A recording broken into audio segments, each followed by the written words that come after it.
Welcome to the Film Florida podcast. My name is John Lux, and I'm the Executive Director of Film Florida. Today our guest is Lori Wyman. Lori is an award-winning casting director and owner of Lori Wyman Casting. Lori is a member of the Casting Society of America, the professional organization of casting directors in the United States, and her offices are in North Miami Beach. Lori, thanks for joining us on the podcast today. Thank you, John. So let's start kind of at the beginning of your career. Tell us how you got started in the industry. I guess I'd always wanted to be in the film industry in some form or another. I was an aspiring actress as a child. You know, I did all the school plays, and I was a classical pianist, and I was always involved in all the drama programs. And when I graduated from college, which I graduated with a degree in speech and communications from the University of Miami, one of the professors at the University of Miami made an announcement in her class that one of the premier talent agencies at the time, called Act One, was looking for somebody to do filing and typing. So in my gut, I said, that's my job. That's my job, because I didn't know if I really wanted to be an actress, but I loved the industry, and I loved the actors, and I loved that whole thing. So I applied for the job, and I got it, and I did filing and typing for about 3 days, because they kind of threw me into it. And I worked there for 5 years, and over the course of 5 years, I did pretty much everything you would do at a talent agency. I watered plants. I made coffee. I also filed pictures. I answered the phones. I put actors on tape. I did castings with the casting directors for movies, for television shows, for commercials, for print ads, for everything you could think of. I did everything. At the time, this was back in the late 70s, there were only a very few casting directors and not as many talent agencies as there are now. So oftentimes, we would get the castings where now maybe a client would call a casting director to do the castings.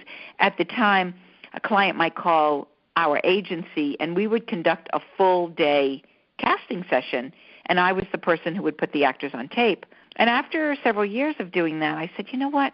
I want more of a hand in the actual casting, and I wanted to be a casting director. And so I started working for the company that was handling the Miami Vice television series back in the 80s. And after working there for a couple of years, the producer of the Miami Vice show at the time invited me out for dinner, and he offered me a position as the in-house casting director at Miami Vice. And that was the last 2 seasons of Miami Vice. And that kind of catapulted me into, a different stratosphere. And that was the beginnings of my career. I want to get back to Miami Vice in just a minute, but you said a couple of things in there that I want to clarify for those that might not be familiar. You used terms like talent agent or talent agency versus a casting director. So which one are you, and what's the difference between the two? That is a great question, John, because that is something that a lot of people always confuse. So a talent agent is just that. It's an agent for the talent, for the actors, for the models, for the talent. All of the actors and models, collectively they're known as talent. And so when you're a talent agent or you own a talent agency, you represent the talent. You are an agent for the talent, as opposed to a casting director who that person directs castings. And oftentimes people put them together and call them a casting agent. But you're not an agent for the castings. You're an agent for the talent. And it's funny because just about a week ago, I received an email from a potential client, and he wrote in it, he goes, I'm looking to cast this spot, and it was for a commercial, and he says, I'm looking to cast this spot, and I'm looking for a casting agent. And so I thought, he's not looking for me. He thinks he's looking for an agent, but he's combining the two terms. And when I called him back and I explained what I do, and he said, oh, yeah, you're right. I just want an agent who could just submit some actors. So I am, at this point, a casting director. I direct castings. When I first started out in the industry, I was a talent agent, so I was an agent for the talent. But that's a great question because people always confuse those two terms. So when it comes to working on projects, so a talent agency, it's their job to try and get their talent placed, and in order to do so, they essentially have to have folks like you as the casting director want those talents for the project. Correct. And it's interesting because the reason that I decided, I loved being an agent. I loved being an agent, and I loved working with the actors. You know, you're part agent and part psychologist because when the actor doesn't get the job, they call you, oh my gosh, what did I do wrong? What's wrong with me? And I loved that part as well. But the one particular incident that really made me decide I wanted to be a casting director was way back when I worked for the agency. There was a job that was casting by one of the casting directors in South Florida at the time, and I knew who was the perfect actor for the role. I knew who was the perfect actor, and I tried to get him to go on that casting. And the casting director said, no, he's not right. I said, I think he's perfect. No, he's not right. I think he's perfect. And I said, and I've already given him a time to come to your casting. So she said, well, okay, but I think you're making a big mistake. I'll see him for you, she said.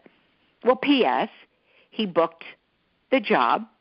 And at the time, this particular casting director wrote an article, like a column, for one of the newspapers, for one of the industry magazines. And she wrote, because this person was supposed to be playing the role of Dracula. It was a Dracula. I think that was what it was. And the title of her article was, her name finds the perfect Dracula. And I thought, no, you didn't. You actually argued with me and wouldn't see him. And that was my first taste of somebody stealing my work. And I thought, no, I want more of a hand in casting because I have a good eye. I had a good eye. I've been doing theater since I'm 5 years old. I've been around actors. I know what's good. I know what's not good. And it really hurt my feelings a lot. I mean, I don't mind if you write an article saying you found the perfect Dracula because an agent asked you to see this person. That's fine. You didn't have to say my name. But just to completely steal the whole thing. And that was really the first indication. I said, no, I think I want to be a casting director. I want more of a hand in the actual casting.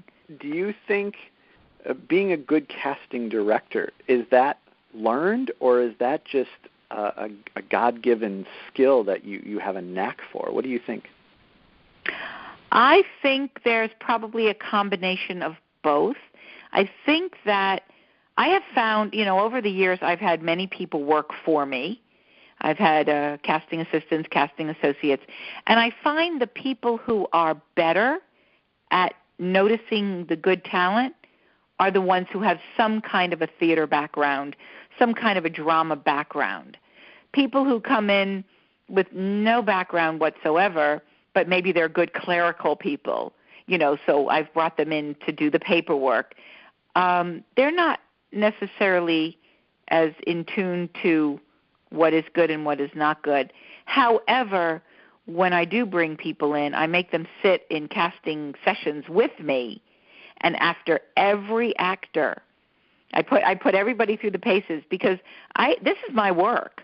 I can't have somebody running a casting session if they don't know my vision. So after every actor, I will look at them and I will say, do you think that person was good? And depending on what they say, I say yes or no, and this is why. And as the day and the days and the weeks go on, they start to see through my eyes. Okay, I'm getting it. It takes time. It takes time, like anything. But I think that you have to have some kind of an artistic brain. I think you have to have some kind of background in this industry somewhere. I know some of the earlier casting directors in South Florida had no background at all in the industry, and I think it showed somewhat. I think it showed in the earlier days, back in the 70s and 80s, but I think it's a combination of both. So you talked about kind of getting your break, being brought in on Miami Vice. Is that when you officially opened Lori Wyman Casting? No.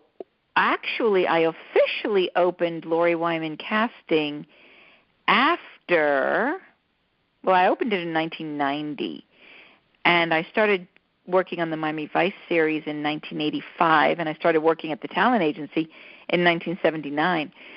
Because Miami Vice hired me in-house, I didn't really have my own company at the time. I was just an individual getting a paycheck every Friday at Miami Vice.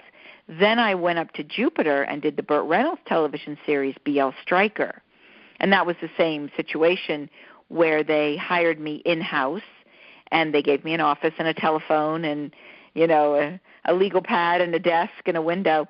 And so that was also in-house. And then after B.L. Stryker, I went on to do another television series down in Miami called Wiseguy, which was a Stephen J. Cannell television series, and they did 6 episodes. They did a 6-episode arc, and I was in-house doing that show. And when that show was over, there were no more shows to hire me in-house, and a lot of my friends said, why don't you open your own place? And that was scary because up until that point, I had a nice little cushy position where I would work in-house, and every Friday I would get a paycheck, and somebody else was paying all the overhead. And there's a lot of security in that, where I didn't really have the responsibility. I didn't want the responsibility. It was scary. And then when Wiseguy was over, several of my friends sat me down and said, it's time for you to open your own office. And that's when that happened. And almost 30 years later, you're still going. Is that what it is? So 28? Yeah, something like that. Yeah, a long time. So let's go back to Miami Vice. So the show had already established itself of being what it was, which just absolutely exploded nationwide, worldwide, and obviously had such a tremendous impact on the South Florida culture and community. What was it like being brought into something that was so big at that time? I started working on it in the second season, so I missed the first season. And the second season, I was working in-house for the casting company, and then the second and third season, and then fourth and fifth. It was amazing, actually. It was like you were queen for a day, but it lasted for, in my case, almost 4 years, where everybody wanted a piece of you. Now, this is before internet. This is before email. So I was getting manila envelopes by the hundreds from actors and people who were just not even actors, who just wanted to be on the television show, from all over the world. I mean, now we get emails from all over the world, but we don't look at it that intensely as you do when you get an envelope with a postmark from Brazil and a postmark from India and a postmark from somewhere in the Middle East. I want to be on Miami Vice. It was iconic. It was, I'll tell you something, at the beginning of the 5th season, and this is just such a visual. At the beginning of the 5th season, I was working in-house. We had our office in the Alexander Hotel on Miami Beach, and I guess at the beginning of the season, everybody was, trying to schmooze me, don't forget me, and everybody sent flowers. And one of the people who worked with me down the hall walked in my office, and my office had so many floral arrangements. He looked around the room. He said, "Oh, my gosh, this place looks like a funeral parlor." It was laden with floral arrangements. Congratulations, welcome back, da-da-da. And I just have that visual in my head. It was really quite impressive. But, there's a restaurant in Miami called Joe's Stone Crab, and it's a pretty well-known, popular restaurant. and you cannot make reservations. It's still open. It was open back then. It's still open. You cannot make reservations. And I remember calling them once and saying, hello, this is Lori Wyman. I'm the casting director of Miami Vice, and I'd like to bring several people over for dinner tonight. Oh, yes. What time would you like to come? Whatever time, 6 o'clock. Fine. And we walked in, and they walked us right to the back. That was pretty cool. And while you were on Miami Vice, do you recall any, being involved in casting somebody who at the time was, for lack of a better term, just another headshot, but has turned out to be a huge megastar?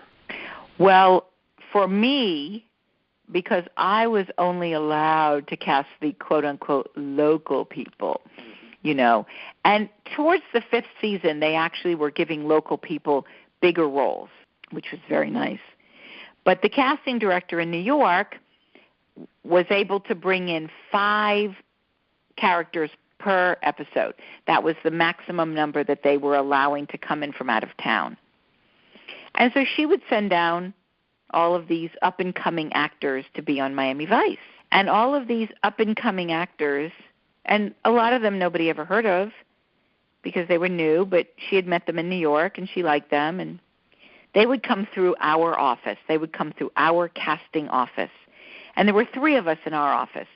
There was the girl who sat at the front desk, who was the quote-unquote clerical person. She did all the paperwork. She typed up all the contracts. She sat with all of the actors who came in from out of town, and she had them fill out their contracts, and she did all of my paperwork. Then we had the person who did all of the extras, all of the stand-ins and the photo doubles and the background, and she did all of that.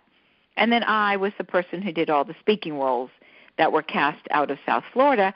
And some episodes, there were 20, 25 people. I mean, it was huge. It was huge. And so all of the people who came in from out of town came through our office. And there was a young, beautiful ingenue who came in with her beautiful, big, curly brown hair. And I think to myself, too bad I didn't get all these people to autograph the scripts every time they came in. There was Julia Roberts that nobody really knew of, and a young 20-year-old Helena Bonham Carter, and Stanley Tucci. I mean, there were so many.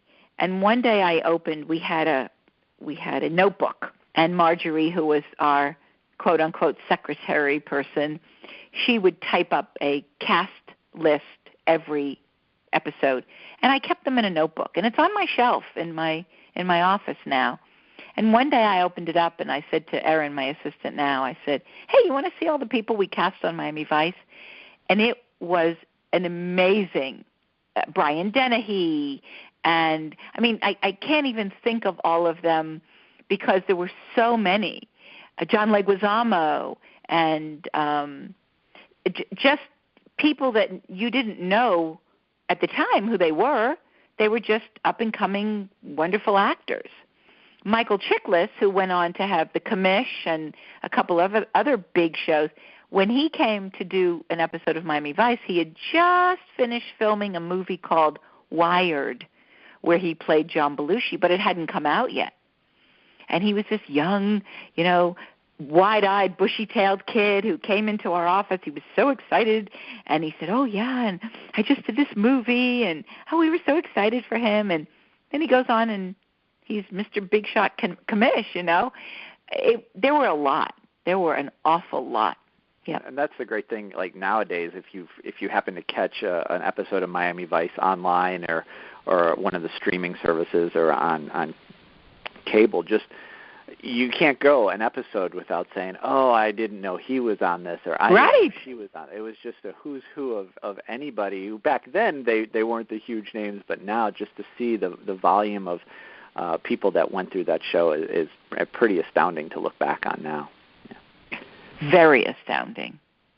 So more recent shows that you worked on down in South Florida were Ballers and Bloodline, which were some great series that were filmed in South Florida.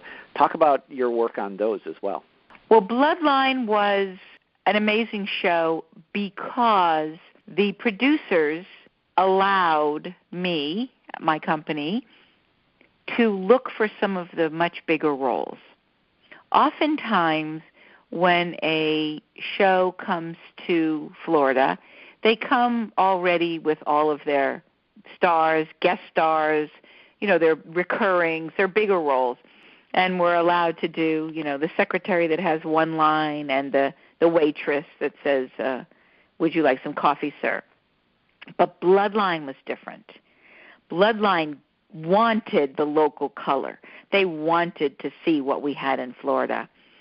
And the beauty of Bloodline is they recognized the talent. They didn't look at people in Florida as, oh, they're from Florida. They looked at them as they're performers, period. They didn't put their nose down at us. They gave us every opportunity to cast as many roles as possible out of the Florida area. And I am always so grateful because I have been such a staunch supporter of Florida talent for all of these decades. And I know what we have here. And I know that when you see a big shot actor in New York or L.A., they're not from L.A. They're from somewhere else. But there's that mentality that says, oh, if they're an L.A. actor, they're better. If they're a Florida actor, they're not so good. Well, that's not true.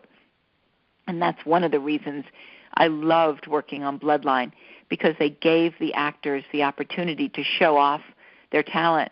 And we booked a lot of recurring roles, of guest star roles. And when we would book somebody in a smaller role, they would recognize, hey, that's a good actor. Let's give them another episode and another episode and another episode. And I was oh so grateful about that. Ballers was a different animal. It was a different kind of show. It was for HBO, so you could get away with more stuff on that. But again, they allowed us to have some wonderful roles. There was an actress that we booked as a doctor to the Dwayne Johnson character. And then when they left South Florida, because of the fact that there was no more film incentive, but they went to LA, but they brought her out there. And that was really nice. I was so happy to see that. Even though they weren't filming in Florida anymore, they did recognize some of the actors that they had cast, and they said, well, just because we're not there doesn't mean we can't still use those people as actors. So both of those shows were very friendly to Florida actors. And you won some awards for your work on Bloodline, correct? I did. You had mentioned that I'm a member of the CSA, which is the Casting Society of America. And the Casting Society of America has our award called the Artios Award. It's ARTIOS. And the Artios Award is for excellence in casting. It's kind of like, the Oscars are for the actors and for the most part. And we were actually nominated all 3 seasons. And that's casting directors recognizing the work of other casting directors. So we were nominated for all 3 seasons for an Artios Award, and we won for the 2nd season of Bloodline. That's a tribute, obviously, to you, but that speaks also to what you mentioned about the available talent here in Florida. Yes. So in addition to your casting services, your company also does classes, seminars, coaching sessions, things like that. Talk about those. I'll tell you how that started. When I was casting Miami Vice, this is how far back it goes. When I was casting Miami Vice, back then there wasn't as much television or film production in South Florida, or in Florida in general. And so every time an actor would come into audition, a lot of them had a theater background. So they had an acting foundation, but they had no idea how to relate to a camera, because there's acting for film and television is quite different than acting for the theater, for the stage. So these actors would come in having a stage background, and they would be performing to the last person in the last row, and I'd say, no. You're performing to something this big, and I would hold my index finger and my thumb up, make it look like a circle, because that's what the lens of a camera looks like. And I said, this is what you're performing to. You cannot be that big. Your face has to be smaller. Your expressions have to be smaller. Everything has to be brought down. So oftentimes when an actor would come in to audition for me for Miami Vice, I would give them a 5 or 10 minute lesson in how to bring down their acting because I needed to. Because you see, on Miami Vice, we were casting 22 episodes per season. And every episode, I was casting between 15 and 22 actors per episode. If you do the math, you multiply even 15 times 22 episodes. That's a lot of actors. Plus, I had to present 5 or 6 actors for each role. So I had to come up with hundreds and thousands of people per season. It was to my advantage to work with these actors. I would go to lots of theater, and I would, after the shows, I would go up to people like, excuse me, would you like to audition for Miami Vice? And then after I would pick them up off the floor, I would say, okay, be in my office tomorrow morning at 2 o'clock, or tomorrow afternoon at 2 o'clock. So one day an actor said to me, have you ever thought of doing classes for this? And I said, oh, no. I don't teach. I'm a casting director. And I heard this, and I heard this, and I heard this, and I heard this. Because at the time, nobody in Florida was teaching auditioning for film and television skills. And to make a much longer story shorter, that's basically how I started teaching. So you did it to help you along the way to make sure people knew what they were doing when they got into these, and it essentially you were helping yourself in by doing these classes. Yes, and it's funny you said that, because oftentimes when I teach, I will say to the actors in the class, I will say, actually, this is a very I use the word selfish. I say, actually, this is a very selfish thing that I'm doing, because the better you look, the better I look. So you had mentioned, how things have changed, from the times of getting manila envelopes with headshots versus emails now. So the industry continues to change worldwide, and obviously Florida is no different. Besides the way, things are delivered, how have things changed that have impacted the way you work in your industry? There are many items. I'll address a couple of them. One is, of course, the Internet, whereas many years ago I would put people on tape. It started out with 3/4-inch tapes, where these giant cassettes, and then we went down to VHS tapes, and then we went down to little DVDs, and you would do a casting all day, and then you would, rush and get your package together and run to FedEx and put it in the FedEx and wait until they got it the next day, and then wait till they watched an hour or two of it, and then they would respond. Now everything is immediate. Now, not only can I press a button and within a moment of finishing my casting, my client can have it, or even back that up, I can send them the link in the morning, and as I upload to the link throughout the day, they can keep watching it. I can also do real-time casting. I don't even have to be there. I've done Skype castings where I have my computer set up and the client is in Omaha, Nebraska, and I'm in South Florida or wherever, and they can give direction to the actors while we are conducting the casting. Another wonderful aspect of that for the actor is the actor doesn't have to get in the car and drive 4 hours, 10 hours, or jump on an airplane and be in my office for a 3 to 5 minute audition. They can self-tape wherever they are.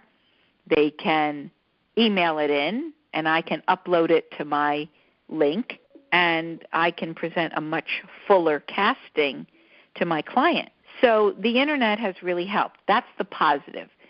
The negative, as I've heard from actors, is because they send in an audition, they could be one of 50 or 100 auditions There's no guarantee that they're being seen.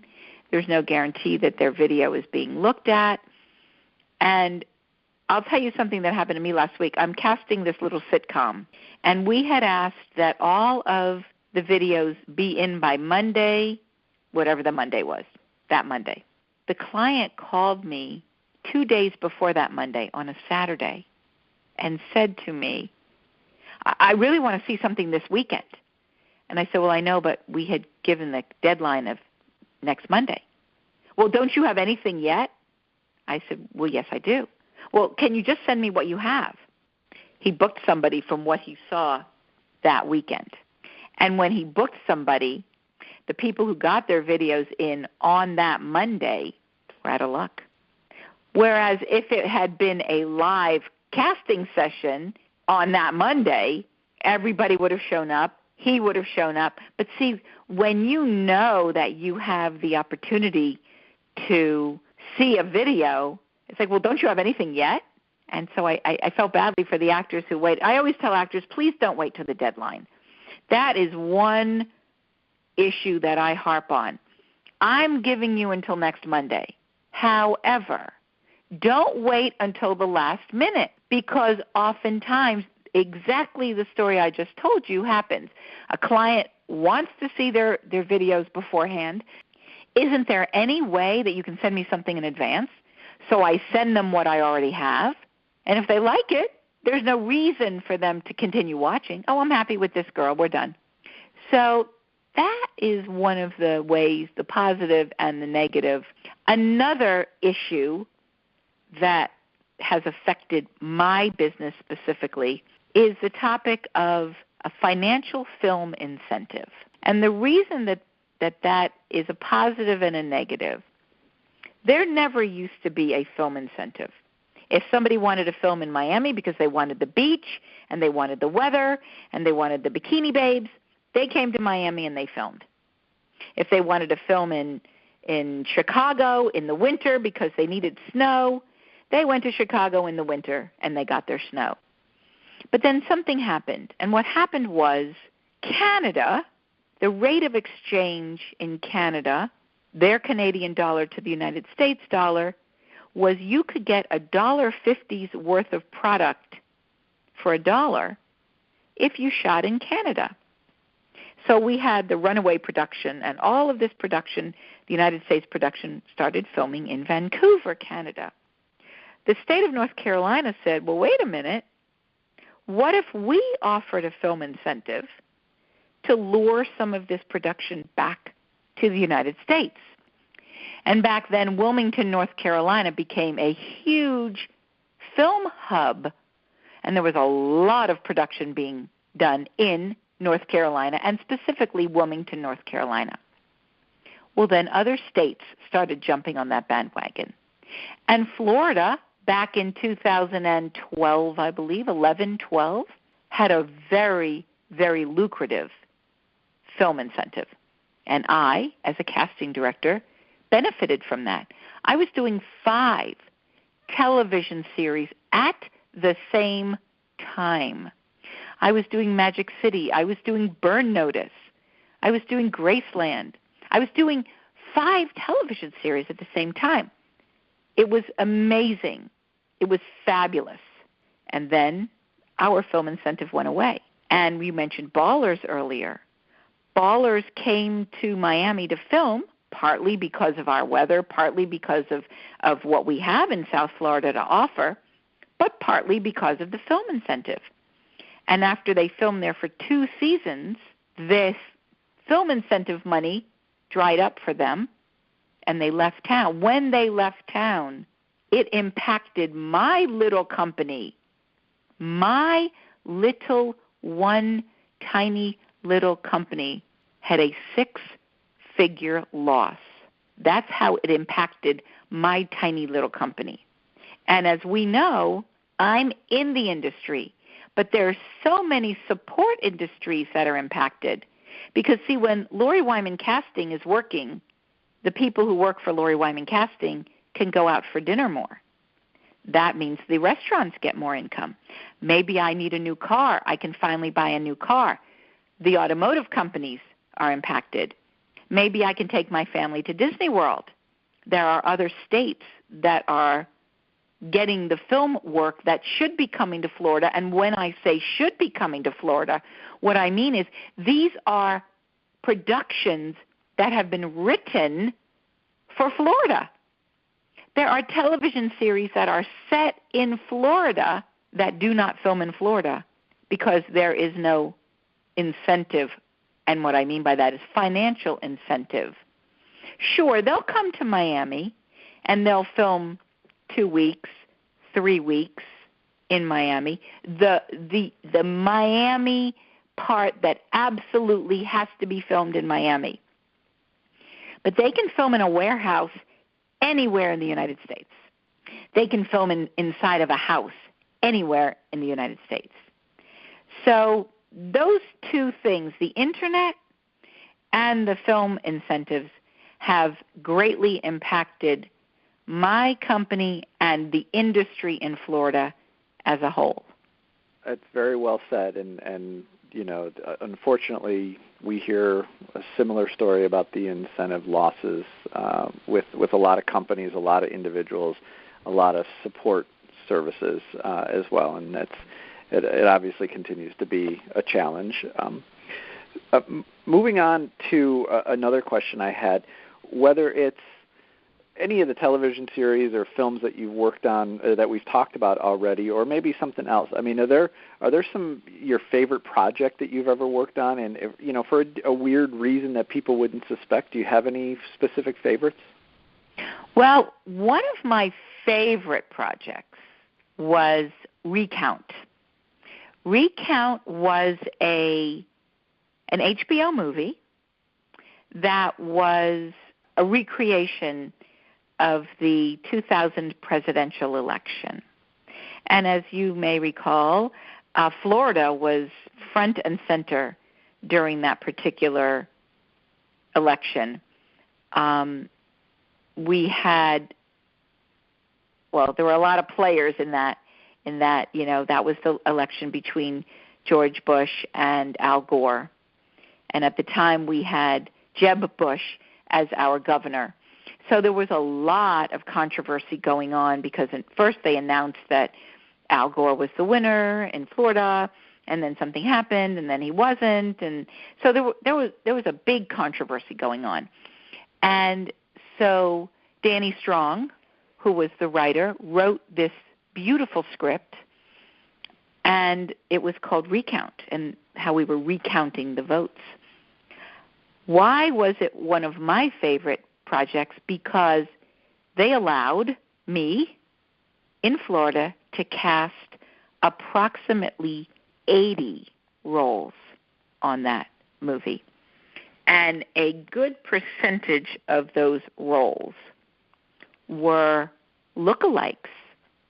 I had to find an Al Gore lookalike, a George Bush lookalike, a Tipper Gore lookalike, a Ruth Bader Ginsburg lookalike.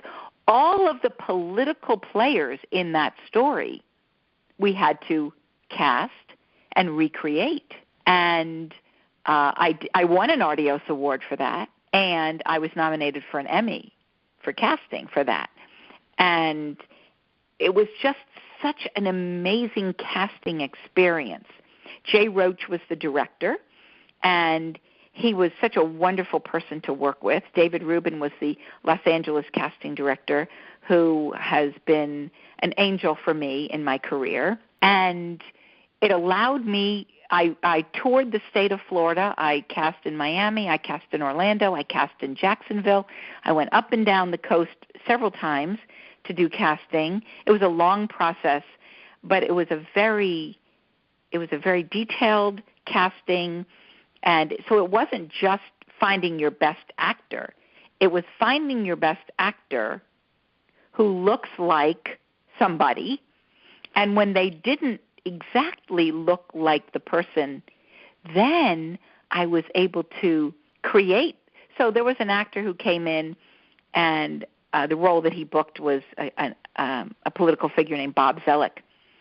And he didn't exactly look like Bob Zelig, but he did have a mustache. So it's like, okay, let's part your hair on the side. Let's do the comb over. Let's give you little wire glasses. Let's do this, this, and this. And let's make you look like this particular character. And so I did that with a lot of actors, helping them look like whom I needed them to look like. And it was a work of art. Now, is that the first time you had to cast for a project where you had specific lookalikes, a lot of them like that? No, because I actually was the Florida casting director for the America's Most Wanted television series for over 20 years. And America's Most Wanted was all about lookalikes. You know, they would give me the scripts. They would send me the photos of the people whom they needed to recreate. And so I would call somebody and I would say, okay, we need you to come in. I need you to look like this picture. It was kind of like, it's like a hobby of mine to try to do that. I loved doing that. I got really, really, really good at it. And I think I started working on America's Most Wanted in the early 90s. So by the time Recount came, I had been doing that sort of casting for well over a decade. And so I had gotten really good at it. That's great. That's a great story. So that'll do it for this episode of the Film Florida podcast. Thanks to Lori Wyman for joining us, and thank you for listening. To learn more about Lori Wyman Casting, you can visit LoriWymanCasting.com. That's LoriWymanCasting.com. And, of course, for more information about Film Florida, go to filmflorida.org and be sure to like all of our pages on social media, Facebook, Twitter, Instagram, and LinkedIn. Lori, once again, thank you for joining us. Thank you very much, John.